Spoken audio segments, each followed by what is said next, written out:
ജീവിതത്തിൽ ഒരിക്കലും മറക്കാത്ത രാത്രി. അതാണ് ശ്രീകുട്ടി എന്ന പെൺകുട്ടിക്ക് 2025 നവംബർ 2 സമ്മാനിച്ചത്. കൂട്ടുകാരിക്കൊപ്പം കൊച്ചിയിൽ നിന്നും നാട്ടിലേക്ക് മടങ്ങവേ ട്രെയിനിൽ വെച്ച് മദ്യപന്റെ ആക്രമണത്തിന് ഇരയായ ശ്രീകുട്ടി ട്രാക്കിലേക്ക് തെറിച്ചു വീഴുകയായിരുന്നു. ട്രെയിനിന്റെ വാതിലിന് സമീപത്ത് നിൽക്കുന്ന സമയത്ത് ശ്രീകുട്ടിയെ തള്ളി താഴെയിടുകയായിരുന്നു വെള്ളറട സ്വദേശിയായ സുരേഷ് കുമാർ. തുടർന്ന് അധികം വൈകാതെ തന്നെ ശ്രീകുട്ടിയെ ട്രാക്കിൽ നിന്നും അതീവ ഗുരുതരാവസ്ഥയിലാണ് കണ്ടെത്തിയത്. മരണത്തിനും ജീവിതത്തിനുമിടയിലെ നൂൽപ്പാലത്തിലൂടെ മണിക്കൂറുകളോളം സഞ്ചരിച്ച ശ്രീകുട്ടിയെ ആദ്യം ചികിത്സിച്ചത് തിരുവനന്തപുരം മെഡിക്കൽ കോളേജിലായിരുന്നു.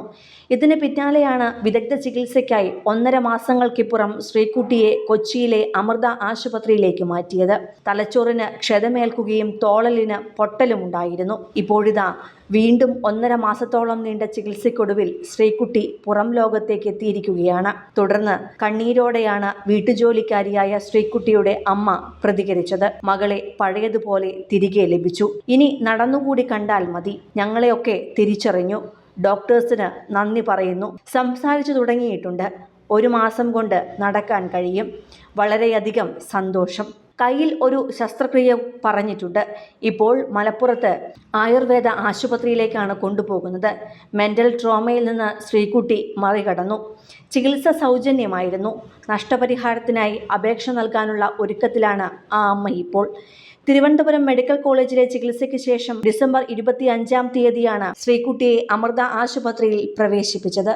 തലച്ചോറിനേറ്റ ഗുരുതരമായ ക്ഷതം കാരണം ബോധമില്ലാതെയും ശ്വസിക്കാനും ബുദ്ധിമുട്ടിയിരുന്ന അവസ്ഥയിലായിരുന്നു അന്ന്. കൂടാതെ ഇടത് തോളിനും പരിക്കേറ്റിരുന്നു. അമൃത ആശുപത്രിയിലെ ഫിസിക്കൽ മെഡിസിൻ ആൻഡ് റീഹാബിലിറ്റേഷൻ വിഭാഗം മേധാവി ഡോക്ടർ രവിശങ്കരൻ, ഡോക്ടർ ആനന്ദ് രാജ എന്നിവരുടെ നേതൃത്വത്തിലായിരുന്നു തുടർ ചികിത്സ. ശ്വസനത്തിനായി ട്രക്കിയോസ്റ്റമിയും ഭക്ഷണത്തിനായി ട്യൂബും ഘടിപ്പിച്ചിരുന്നു. ന്യൂറോ റീഹാബിലിറ്റേഷൻ പദ്ധതിയുടെ ഭാഗമായി ഓക്സിജൻ തെറാപ്പി, ശ്വസന വ്യായാമങ്ങൾ, ഭക്ഷണം സ്വയം വിഴുങ്ങാനുള്ള പരിശീലനം, ഓർമ്മശക്തിയും ചിന്താശേഷിയും ഉണർത്താനുള്ള ചികിത്സകൾ, ചലനശേഷി പടിപടിയായി വീണ്ടെടുക്കാനുള്ള പരിശീലനം എന്നിവയുൾപ്പെടെ ചിട്ടയായ ചികിത്സാ രീതികളാണ് ശ്രീകുട്ടിക്ക് ഇക്കഴിഞ്ഞ 1.5 മാസക്കാലത്തോളം നൽകിയത്. ENT, ophthalmology, orthopaedics, neurology, endocrinology, gastro enterology തുടങ്ങിയ വിഭാഗങ്ങളുടെ ഏകോപിച്ചുള്ള പ്രവർത്തനമാണ് ശ്രീകുട്ടിയെ ജീവിതത്തിലേക്ക് തിരിച്ചു കൊണ്ടുവന്നത്. ഇപ്പോൾ തനിയെ ഭക്ഷണം കഴിക്കാനും നടക്കാനും സംസാരിക്കാനുമുള്ള ശേഷി വീണ്ടെടുത്തതും ശ്രീകുട്ടിയും കുടുംബവും വലിയ അത്ഭുതമായാണ് കാണുന്നത്. ശ്രീകുട്ടിയുടെ ചികിത്സാ കാലയളവിലുടനീളം തണലായി കൂടെ ഉണ്ടായിരുന്നത് അമ്മ പ്രിയയാണ്. മകളുടെ തിരിച്ചുവരവിനായി പ്രാർത്ഥനയോടെ കാത്തിരുന്ന പാലോട്ടെ വീടും ഇപ്പോൾ അതീവ സന്തോഷത്തിലാണ്. മുഖ്യമന്ത്രി പിണറായി വിജയൻ നേരിട്ട് ഇടപെട്ടാണ് ശ്രീകുട്ടിയുടെ വിദഗ്ധ ചികിത്സ കൊച്ചി അമൃത ആശുപത്രിയിലേക്ക് മാറ്റിയത്.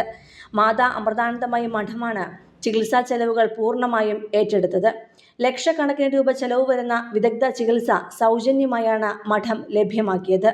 2025 നവംബർ ആദ്യവാരം കേരള എക്സ്പ്രസിൽ യാത്ര ചെയ്യവേ ലഹരിക്കടിമയായ സഹയാത്രികൻ ട്രെയിനിൽ നിന്ന് തള്ളിയിട്ടതോടെയാണ് ശ്രീകുട്ടിയുടെ ജീവിതം തകിടം മറിഞ്ഞത്.